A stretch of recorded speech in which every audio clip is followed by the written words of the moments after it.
Hello, and welcome to another episode of the Forgotten Golfer. Well, you can see we finally made it to a putting green. Got out of my man cave around the real thing. It's a little soggy. Had a good rain last night, but it'll do. There are real holes, and it's not shaggy. It's at a nice length, so the ball's going to roll. Um, I hit the ball pretty good for an old guy, and I'm always tee off next to the green, either chipping and putting or hitting the green. That's my game.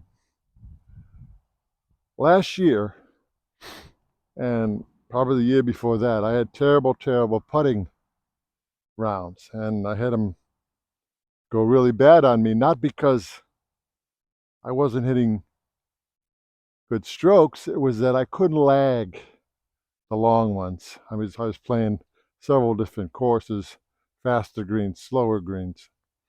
I just couldn't lag. And I watched a Phil Mickelson video, and I watched several teachers on YouTube, and nothing made sense to me until I came up with my own system of how to lag better than I have been. And that's what I'm going to share with you today.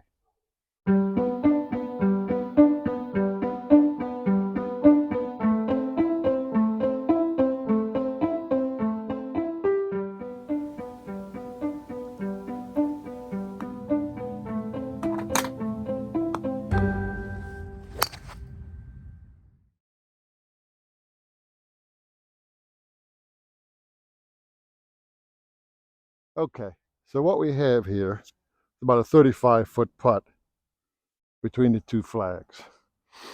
And the way I used to putt in the old days, quote unquote, last year, is I'd just look at the 35 feet, I'd walk it off, I'd try to get the lay of the land. This is downhill, it's very moist, it's probably not going to break as much as I think, but it is downhill.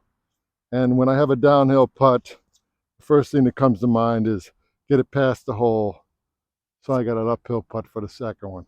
That's basically it. That was last year. This year, this is what I'm doing. I'm breaking the putt into two pieces. As you can see, just about, well, it's a little more than halfway.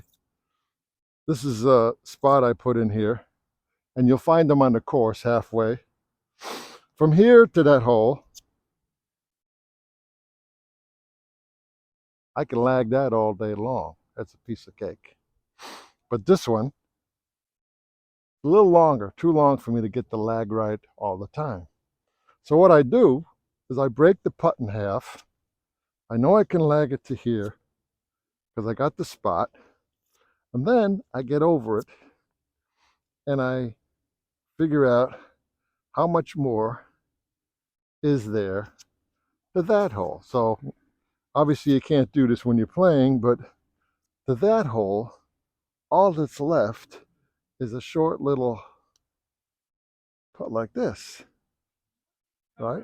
And if I do that, chances are I'm going to two putt this putt, right? So we know the first spot, piece of cake, and then a little putt to go forward, and we should be able to do this. So let's see what happens.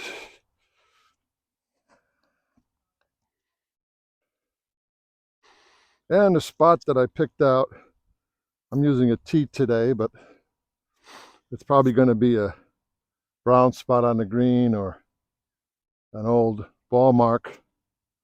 So I know that, and I know how much more I got to give it now.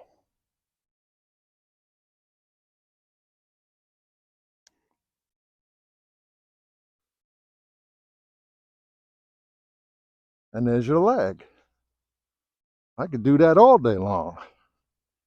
And I almost went in. So by breaking the putt up into two pieces, it makes it so much simpler. So now, between these two flags, we got like a 60-footer, which is It's not easy. But what I've done is I've split it in half again on the break line. I'm thinking the putt's going to come in and break off to the right. From here to there, that's an easy lag for me unless I misread the speed. But from here to there is a much easier lag putt too. So I have two, instead of one hard lag putt, I have two easy lag putts. Let's see how I do.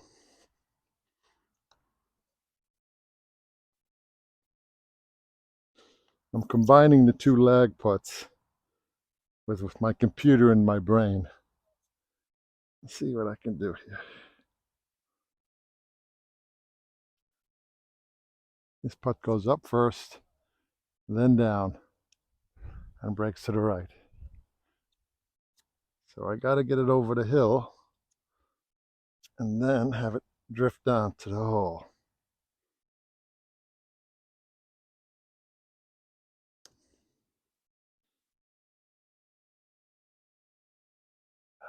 There we go. Whew, if I could only do that every time. But see, it made it much easier having a reference point in here. So I hope that works for you. It's been working for me. Experiment with it.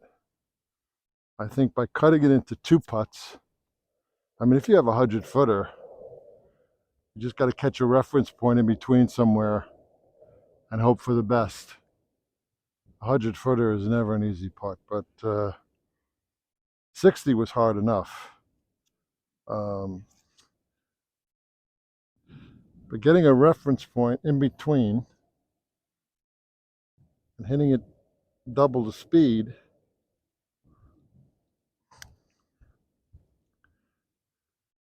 really helps. So, until next time, hit 'em well.